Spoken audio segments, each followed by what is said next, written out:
Salut à tous, très content de te retrouver aujourd'hui pour une nouvelle vidéo sur Link. Si toi aussi tu veux que j'analyse ton token, eh bien dis-le moi tout de suite dans les commentaires. Quand je vois un nom de token qui revient régulièrement, je le note et j'en fais une vidéo complète. Link m'intéresse à plus d'un titre, déjà parce que vous êtes nombreux à l'avoir demandé, parce que les charts sont très très sympas dans différentes unités de temps, et surtout parce qu'on sait que le World Liberty Financial de Trump en a acheté énormément. Il en a acheté pour 6 millions, d'accord? Il possède quelques cryptos, du Link, du Aave, du TRX et de l'Ethereum. Donc c'est des cryptos qu'il va falloir surveiller en fait dans les prochaines semaines. J'aimerais bien faire une vidéo aussi sur AAV, je sais que vous êtes nombreux aussi à me l'avoir demandé, donc je pense que c'est quelque chose que je vais prévoir peut-être demain. Pour aujourd'hui, on va se concentrer sur Link. Pour vraiment comprendre ce qui est en train de se passer sur les niveaux actuels, on va d'abord essayer de regarder un petit peu, donc c'est une analyse technique qui va être vraiment complète et que tu vas pouvoir observer et regarder dans les jours qui viennent et les semaines qui viennent.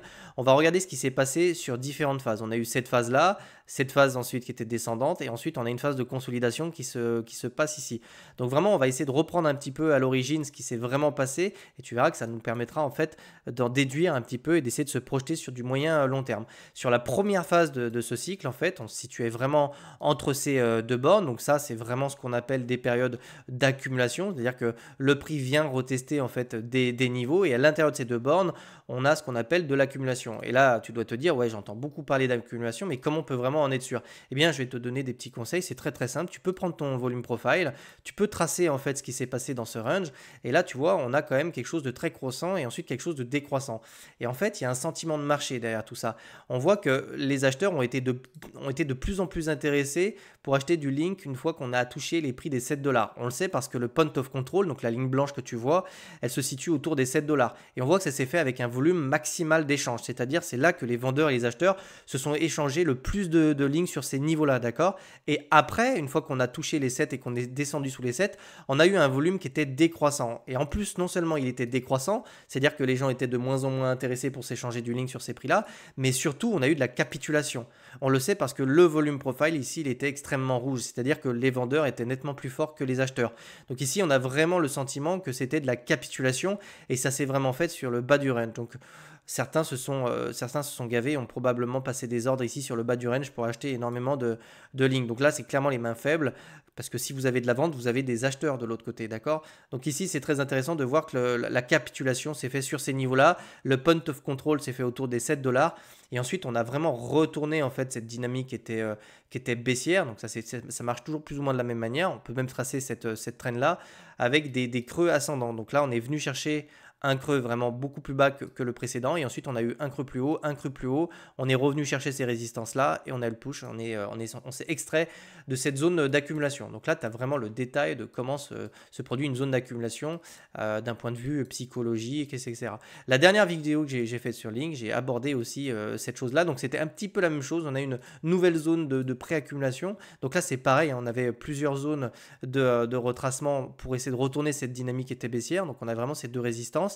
Je vais regarder un petit peu ce qui s'est passé, mais il y a de grandes chances qu'on vienne buter ici sur les 38,2, ce qui aurait du sens, ou une résistance. Donc là, je vois pas de résistance. On va aller regarder un petit peu ce qui se passe au niveau du Fibonacci. Donc là, on va prendre le point haut, le bottom, et on regarde ce qui se passe sur les 38,2. Donc vraiment, au pips près d'ailleurs, au passage, on est vraiment venu chercher les 38,2. Donc là, on s'est fait rejeter sur un niveau extrêmement important. Les 38,2, c'est quoi? C'est un niveau, en fait, si tu veux, qui nous permet de définir si on est sur une tendance très haussière ou non. Si on se situe en dessous, on peut considérer qu'on est toujours sur une énorme période d'accumulation ou de range. Si on s'affranchit des 38,2, alors ça veut dire qu'on part sur une période un petit peu plus haussière, d'accord? Et là, ce qu'on peut voir, c'est qu'on est repassé sous les 38,2, on est revenu chercher une zone en fait dans laquelle les acheteurs en profitent pour réaccumuler une deuxième fois. Donc là, je vais te la tracer en fait avec un petit rectangle pour que tu puisses bien la visualiser. Et je vais la mettre en verte, ok, hop, comme ça. Donc là, on est de nouveau revenu chercher une nouvelle période d'accumulation, d'accord? On a eu cette période, en fait, là, pareil, on a eu une tendance, une dynamique baissière sur du daily, d'accord? Donc on le voit parce qu'on est resté, en fait, sous ces deux résistances et sous ces deux résistances, d'accord? Et le dernier vraiment signal qu'on a eu, en fait, suite au breakout de cette structure-là, c'est fait vraiment ici, d'accord? On le voit, on a eu cette jolie bougie haussière. On s'est extrait, donc c'est pareil, hein, c'est la même chose que tout à l'heure, d'un petit canal comme ça de réaccumulation. On voit, on a vraiment eu un plateau. On a eu cette petite contraction qui s'est faite ici. On a eu du momentum puisque sur le MACD, on est revenu cross les zéros. Souvent ici, ça peut nous informer qu'on reprend du momentum, d'accord. Ici, on est repassé en positif et ensuite, on a eu quelque chose de très haussier. Pareil ici sur le ASI, on est revenu chercher des zones de neutralité. On s'est échappé de ce petit canal ici de préaccumulation et on est de nouveau d'une nouvelle accumulation.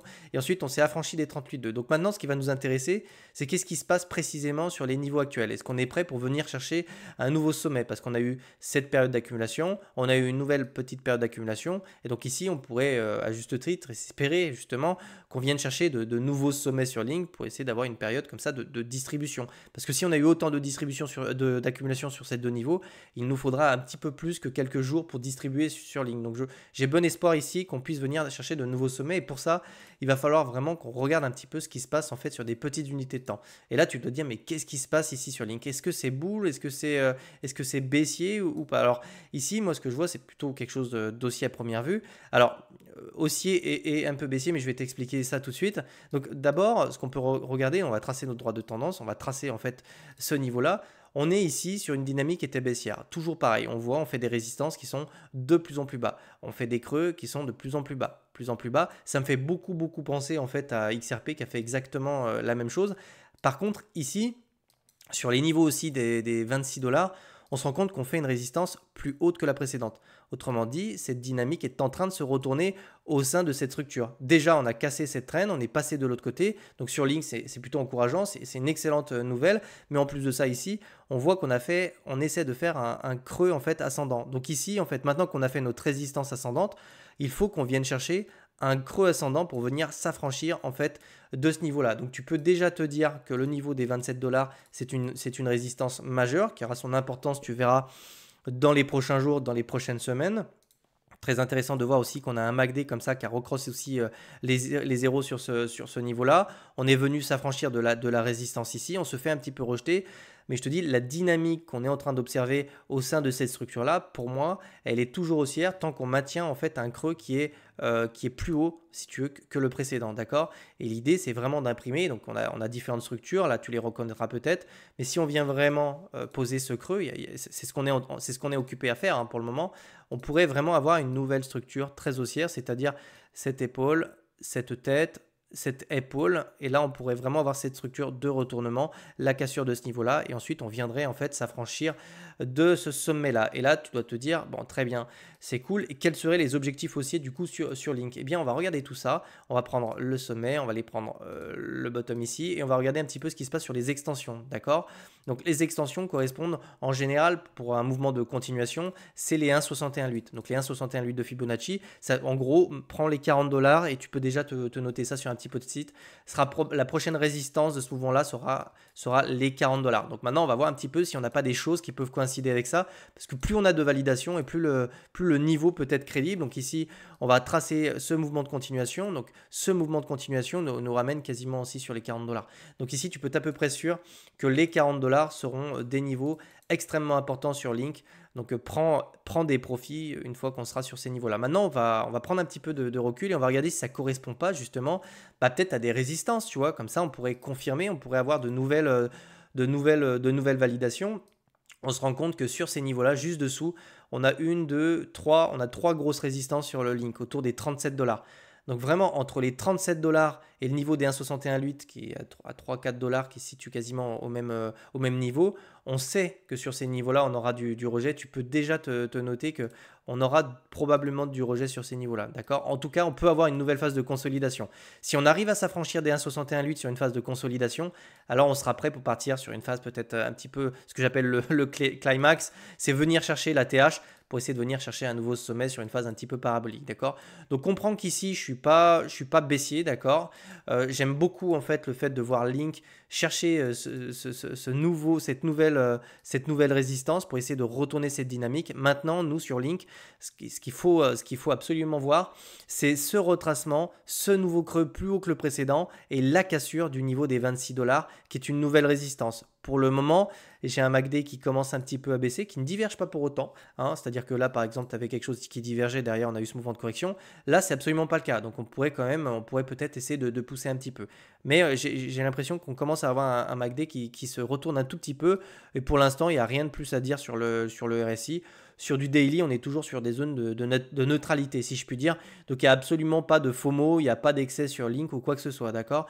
Donc, je pense qu'on a fait quand même un gros tour. Alors, les niveaux d'invalidation, il y en a plusieurs. C'est-à-dire qu'il faut toujours avoir des niveaux d'invalidation. On pourrait considérer qu'on est éventuellement dans ce range aussi, hein, puisqu'on est revenu à plusieurs reprises taper la borne haute et la borne basse. Donc, déjà, le premier mauvais signal qui sera envoyé, c'est si on revient ici, mais qu'on n'arrive pas à tenir ces niveaux-là. D'accord? Le niveau de la résistance qui est ici, c'est un pullback. On aimerait vraiment peut-être même mécher dessous et repartir. Si on n'arrive pas à faire ça et qu'on enfonce et qu'on revient en fait chercher les 19 $, on aura probablement ici une réaction sur ces niveaux de prix, mais il ne faudra absolument pas qu'on casse ensuite, qu'on casse les 19 $. D'accord? Si on revient casser les 19 $ ici avec le petit pullback sur le dernier plus bas, ça serait vraiment moche en fait, et on se retrouverait en fait vraiment avec une dynamique qui serait baissière, avec justement des résistances qui seraient beaucoup plus basses, et puis ensuite on reviendrait chercher probablement la zone Fibo en fait d'accumulation, etc. Et puis on serait reparti en fait pour une phase un petit peu plus longue comme ça, d'accord? C'est absolument pas ce que j'ai en tête pour le moment quand je vois les structures que je vois là, d'accord? Je m'attends vraiment à ce petit pullback sur le niveau des 23, ou peut-être même un petit peu en dessous des 22, pour ensuite venir s'en extraire et venir chercher la zone des 1,61 que je t'ai montré tout à l'heure sur Fibonacci. Voilà, on a fait un beau point. Je pense que Link est plutôt intéressant. Je te dis, il y a des fonds d'investissement qui l'achètent. Donc, Trump, c'est quand même pas rien. On aura peut-être même des ETF, qui sait, sur Link. Et les structures sont plutôt sympas pour le moment. Donc là, je t'ai fait un énorme topo, hein. On a regardé ce que c'était des périodes d'accumulation. On a regardé un petit peu les dynamiques qui se retournent. Et là, on a vraiment exploré dans différentes unités de temps ce qui est vraiment en train de se passer sur ces niveaux-là. Donc, je dirais que pour le moment, c'est plutôt bon signe pour Link. Et tu dois garder en tête le niveau des 40 $. Je te souhaite de passer une excellente journée et je te retrouve demain pour une vidéo sûrement sur AVE. Ciao, ciao.